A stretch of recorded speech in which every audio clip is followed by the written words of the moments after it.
No livro de Gálatas, capítulo 1, a partir do verso 6, diz assim: Admiro-me que vocês estejam se afastando tão depressa daquele que os chamou para si mesmo, por meio da graça de Cristo. Vocês estão seguindo um caminho diferente, que se faz passar pelas boas novas, mas que não são boas novas de maneira nenhuma. Estão sendo perturbados por aqueles que distorcem deliberadamente as boas novas de Cristo. Que seja amaldiçoado qualquer um, incluindo nós, ou mesmo um anjo do céu, que anunciar boas novas diferentes da que nós lhes anunciamos. Repito o que disse antes: se alguém anunciar boas novas diferentes das que vocês receberam, que seja amaldiçoado. O apóstolo Paulo aqui, ele está diante de uma situação muito controversa. A igreja na qual ele é o fundador, a igreja da Galácia, está passando por um momento de tribulação, vamos dizer assim. Pessoas estão se infiltrando na igreja e procurando anunciar outro evangelho diferente daquele no qual Paulo já havia falado. Ou seja, Paulo deu a eles um evangelho concluído, finalizado. Então Paulo está dizendo: este evangelho que eu já deixei com vocês, que eu já ensinei, não precisa nem acréscimo nem decréscimo, ou seja, o evangelho já está completo. E Paulo disse: se porventura alguém chegar até vocês e anunciar outro evangelho diferente desse que eu já anunciei, que essa pessoa seja amaldiçoada por Deus. E Paulo vai mais além, ele disse: mesmo que eu agora, depois de tudo que eu falei para vocês, chegar aí falando outra coisa, que eu seja amaldiçoado, mesmo que um anjo desça do céu e fale para vocês outra coisa diferente daquela que eu já falei, também que este anjo, que qualquer um seja amaldiçoado se transmitir para vocês outro evangelho diferente daquele que vocês já receberam. Já receberam completo, não precisa mais de nenhuma alteração. É isso que Paulo está dizendo. Porque Paulo, ele foi levantado para o apostolado aos gentios. No livro de Atos 9,15 diz assim: o Senhor, no entanto, disse: vá, pois Saulo é um instrumento que escolhi para levar a minha mensagem aos gentios e aos reis, bem como ao povo de Israel. Paulo foi levantado para ir até aos gentios, aos reis da terra, aqueles que não eram judeus. E isso é até interessante porque, embora Paulo fosse judeu, ele era cidadão romano. Veja, no livro de Atos 22, 25 em diante diz assim: quando amarraram Paulo para açoitá-lo, ele disse ao oficial que estava ali: a lei permite açoitar um cidadão romano sem que ele tenha sido julgado? Ao ouvir isso, o oficial foi ao comandante e perguntou: o que o senhor está fazendo? Esse homem é cidadão romano. O comandante perguntou a Paulo: diga-me, você é cidadão romano? Ele respondeu: sim, eu sou. Eu também, disse o comandante, e paguei caro por minha cidadania. Paulo respondeu: mas eu sou cidadão de nascimento. Quando os soldados que estavam presentes a interrogar Paulo ouviram que ele era cidadão romano, retiraram-se de imediato. Até mesmo o comandante ficou com medo ao saber que Paulo era cidadão romano, pois tinha mandado amarrá-lo. Veja, iam açoitar Paulo e Paulo disse: vocês têm certeza que vocês estão fazendo? É certo açoitar um cidadão romano? Ou seja, veja que Paulo, embora fosse judeu, da tribo de Benjamim, ele era cidadão romano. E a cidadania de Paulo provavelmente veio através do seu pai.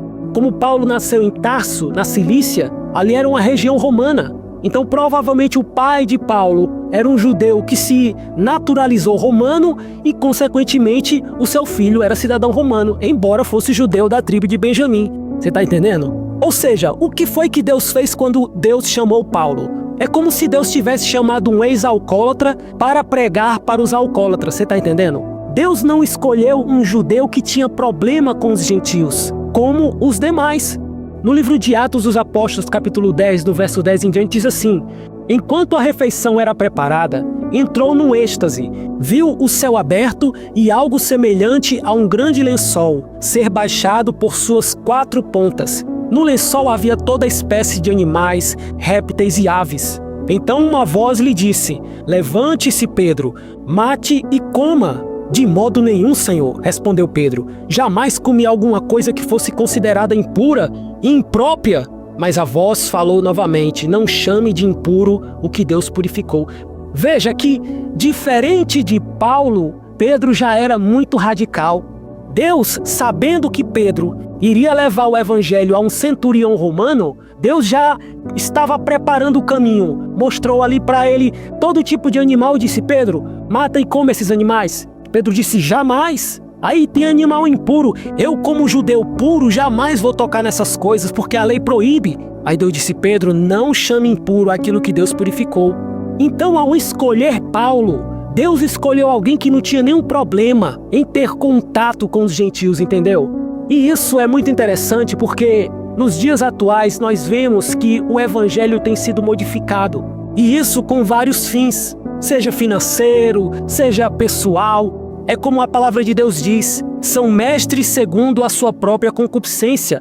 Pessoas que se intitulam servos de Deus e criam um evangelho, modificam o evangelho segundo a sua própria opinião. Você está entendendo? E Paulo disse aos Gálatas, o evangelho não pode ser alterado. Se alguém alterar, se alguém chegar para vocês falando uma coisa diferente do que está na Bíblia, do que está na palavra de Deus, pode desprezar essa pessoa, porque ela está amaldiçoada diante de Deus. Você está entendendo, meu irmão? E nessa reflexão eu queria só citar aqui um exemplo de um grupo de pessoas, e aqui eu não quero atacar fé ou crença, religião de ninguém, mas eu quero apenas expor para você. O que Paulo falou é atual, meu irmão. Acontece e está acontecendo nos nossos dias.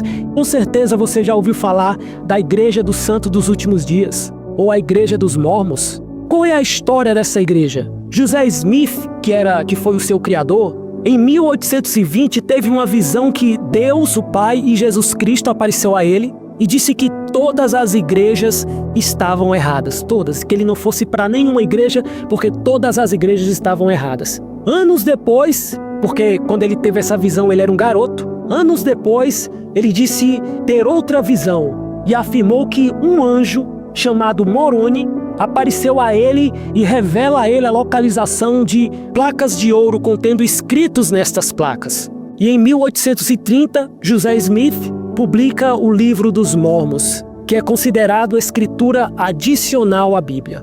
Ou seja, uma adição. O Livro dos Mormons, que José Smith escreveu, que recebeu a revelação do anjo Moroni, eles consideram que é um acréscimo às escrituras sagradas. O que foi que esse anjo disse? A Bíblia está incompleta. José Smith, você vai ter que criar um adicional à Bíblia. E assim surgiu o Livro dos Mormons. E hoje, como todos nós sabemos, eles andam em todo o mundo anunciando esse evangelho adicional, porque eles não pregam só a Bíblia. Eles começam falando da Bíblia, depois adicionam o Livro dos Mormons, porque o principal é o Livro dos Mormons para eles. Você está entendendo? Paulo disse, mesmo que um anjo descer do céu e anuncie outro evangelho para vocês diferente daquele que eu já anunciei e que já está completo, que essa pessoa, que esse anjo, seja lá quem for, seja amaldiçoado por Deus.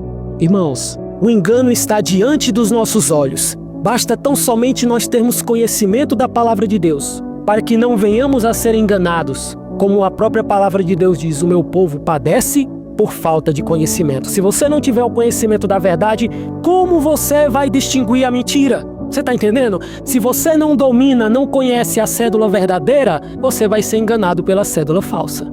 Então como que você vai saber se um evangelho é falso? Se você conhecer o evangelho verdadeiro, se você dominar o evangelho verdadeiro. Por isso esse é o nosso trabalho, o meu e o seu, de conhecer a verdade e anunciar a verdade. Conhecereis a verdade e a verdade vos libertará. Que Deus te abençoe poderosamente e abra o teu entendimento para que você possa distinguir a verdade da mentira. Em nome do Senhor Jesus, amém.